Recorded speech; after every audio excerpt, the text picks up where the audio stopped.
வாலிப பெண்கள் ஆஹா எவ்வளவு ஜொலிக்கிறார்கள் பேஸ்புக்கிலே, எவ்வளவு ஜொலிக்கிறார்கள், எவ்வளவு அழகுள்ளவர்களாக இருக்கிறார்கள். போட்டோவை போட்டுக்கொண்டு ப்ரொஃபைல் பிக்சரை அப்படியே டிசைனாக வடிவமைத்துக் கொண்டு சுமையா பானு, எப்படி சுமையா பானு இந்த பெயரை சொல்லுவதற்கு நீ தகுதியற்றவன்.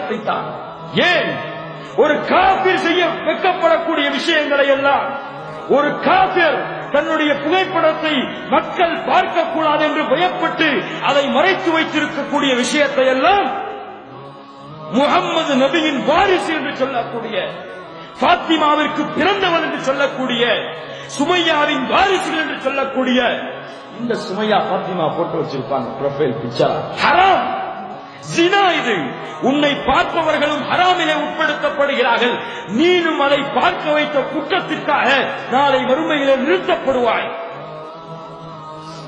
ஒரு வாய்ப்பு கிடைச்சா காட்டுறேன். அஸ்ஸலாமு அலைக்கும் வரஹ்மத்துல்லாஹி வ பரகாத்துஹு. யாரு? ஆயிஷா. பேஸ்புக்ல கீழே கமாண்டா மட்டும் பார்த்தீங்க, சலாம் சொல்றதுக்கு இருக்கிற கூட்டத்தை மட்டும் சுப்ஹானல்லாஹி ரப்பில் ஆலமீன் 150 200 300 சொல்லி வலைக்கும் சலாம் ரஹ்மத்துல்லாஹி வ பரகாத்துஹு. அதே யாராவது ஒரு ஆணு நல்ல ஒரு போட்டோ இல்லாம அஸ்ஸலாமு அலைக்கும் ரஹ்மத்துல்லாஹி பரகாத்துஹுன்னு சொல்லுங்களேன், அவர் தான் லைக் பண்ணிருப்பாரு, அவர் தான் அதுக்கு சலாமுக்கு பதிலே சொல்லியிருப்பாரு, வேற யாவனும் சொல்லியிருக்க மாட்டான். லா இலாஹ இல்லல்லாஹ். யார் உனக்கு அதிகாரம் கொடுத்தது? எந்த மார்க்கத்தை பயன்படுத்தி இப்படி விளையாடிக் கொண்டிருக்கிறீர்கள்?